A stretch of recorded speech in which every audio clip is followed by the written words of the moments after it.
Luke, many congratulations. Your quest for another Grand Prix title, sorry. That's not it yet. Is offering money in a real decent display against Nathan Aspinall. Just sum up it for us. Yeah, it was decent. I felt like the getting in was really good. The finishing was good as well. That 156 was obviously a key moment, to be honest. I don't know, I can't remember the top of my head on it. I think Nathan was on a double, was that right? Yeah, he was on a double finish, whatever.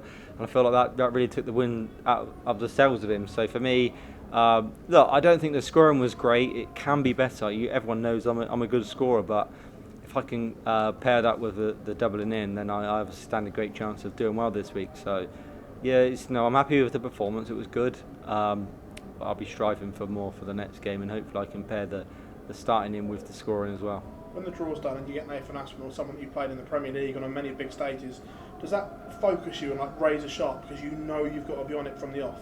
Yeah, honestly, sometimes I feel like I get a lot of horrible draws in the European tours and that, and I'm like, for God's sake, I've got a really tough player. But then I think, hold on a minute, except for that first Euro Tour this year, I've not lost a first round game on it. So I think if maybe the better players make me better. I don't know. Sometimes if you play players that you feel like you should be, or in a way it might make you relax a bit too much. I feel like when I know I've got a tough game, I really concentrate really hard. So maybe it's a good thing that I had them tough first round draws. And I mean, with Gian in the match play, it was a tough game as well. But it just didn't work out my way in that one. But now I'm thinking, I don't want to lose back-to-back first rounds in big major tournaments, and I've achieved that and not let that happen. This tournament brings out the best in you. You're going for 3 finals in a row. The fact it is so unique and you do so well, does that give you an edge, do you feel, because you know how to play this, where some people are still very hit and miss on the double in, double out? Of course, yeah, it can be. It can be. I think that I don't want to jinx myself, but the doubling in has been fantastic the last 2 years, and tonight, you getting in every time, it gives you a chance in every leg. Whether you're not scoring as great. I mean, like I said, my scoring wasn't great tonight, but I was giving myself a chance just every single leg because I was getting in, and every time Nathan missed 3 darts, I was six darts ahead of him. So for me, I think that is what sets the top players ahead. If you can get in early, put the pressure on your opponent, then it really does put them under pressure. And I felt like I did that tonight. That big finish as well. I always have that in my locker, just one big shot to really take the game away from someone, and that happened tonight. Congratulations. Thank you, Phil.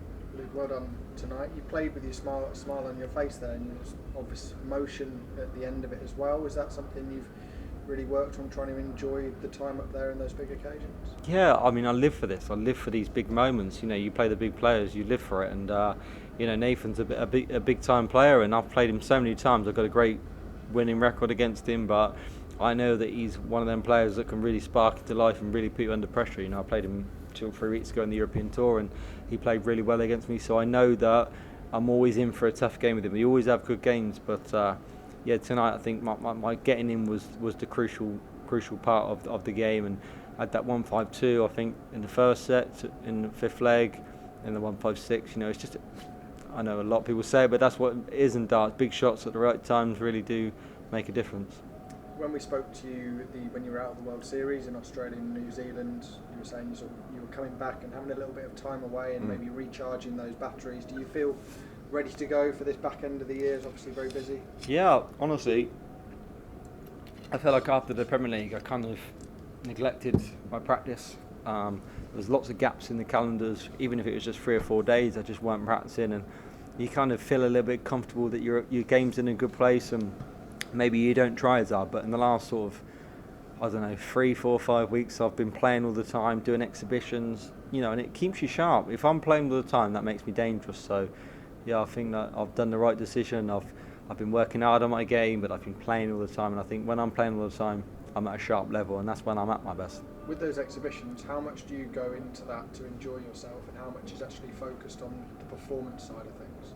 Oh, I love exhibitions more than I do in anything, to be honest. I think meeting new fans and just seeing them having a great time, and me enjoying myself and having a laugh, and I love exhibitions. They make you feel good, and for me, I think that is a key part of darts. You have to be happy. If you're not happy when you're playing, then that's when you won't play well. But I feel happy. I feel good. I feel great. I feel like now, I'm at that stage, and maybe it was last year where I was actually playing really good again. So, you know, I was like a good performance there, but I feel like there's more, and that's what's important. If you feel like there's more after a good performance, then you know you can go on and be even better. Thanks for your time. Thank you. Luke, well done tonight on that win. I know that you said in Australia, like Josh just mentioned, that you wasn't maybe as sharp as you want to be. You've put in those hours now on the practice board exhibitions. How close are you to the level where you think you need to be at to win this tournament and the ones coming up? Not far away. Yeah, not far away. I think, you know, everyone can see that the last 2 years before this year, I've not been at that level that we have seen. You know, in 2023, I was in the back end of that, you know, when I won the Grand Prix and the Grand Slam, I was at a level where it was really, really good, and everyone was like, okay, this guy's gonna dominate, and obviously I didn't think that, I told everyone that, but then 2024, I was really good again, you know, won the match play, won the Players again, and the World Cup, and, you know, obviously the Worlds didn't go great, but then this year is, look, I can't say this year ain't been great, it's been good as well, but I've not been at a level consistently, whereas I feel like now, I feel like I could get back there again, which is important. The confidence is in my mind. It's important not to be too overconfident. If you feel like it's all going to come back to you and you're going to start playing unbelievable, but I do feel good again, which is really important for the brain. This is the first major tournament where you're defending the winners' money from 2 years ago. Does that change the mindset, change the feeling, change the pressure, or is it just like any other tournament you played this year? No, I love it. I love it, to be honest. I feel like if I'm not defending it, I've never won it. So, yeah, if you're coming into tournaments where you're defending it, it's great news, isn't it? Because it means you've won big tournaments. So yeah, that don't bother me, to be honest. I'm quite happy with the fact of defending money, because it means I've won the money. So yeah, you know, it's no pressure on my shoulders. Like I've said, I know what everyone's sort of hinting at about the world #1, but yeah, it's all down to the World Championships. I could win this, I could win the Europeans, I could win the Grand Slam, I could win the Players. If I don't win the Worlds, then I could be not world #1. So that's all it boils down to. So I'm hoping that I can prepare myself and win as much as I can, play as well as I can, go into the Worlds, and then explode and win that, and then, you know, still be world #1.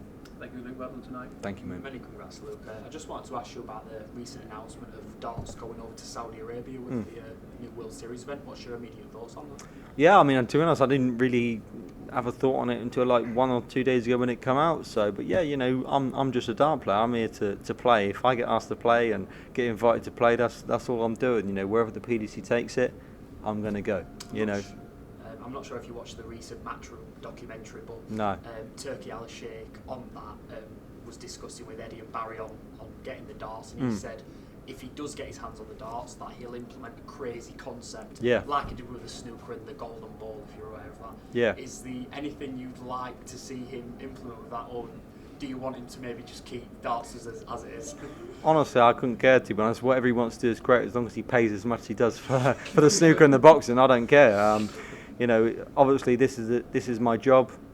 I know a lot of people obviously think that it's not the greatest thing, but I think it's good. I'm happy to play in it, but you know, we're trying to grow the sport around the world, and you know, Saudi Arabia seems to be this new hotspot. Boxing have taken for it, snooker's taken for it, darts obviously now. So yeah, you know, I don't really have too much input about it all, to be honest. I'm just, if I'm picked, I'm there, you know, wherever it is, if it's there, if it's Japan, if it's South Africa, if it's Australia, I go, you know, so I don't really have much input, to be honest, but we can only but see what happens in January. If it's a good success, then it's great. If it's not a success, then who knows, but yeah, I'm just going to turn up, be there, and hopefully there's £1 million for the winner.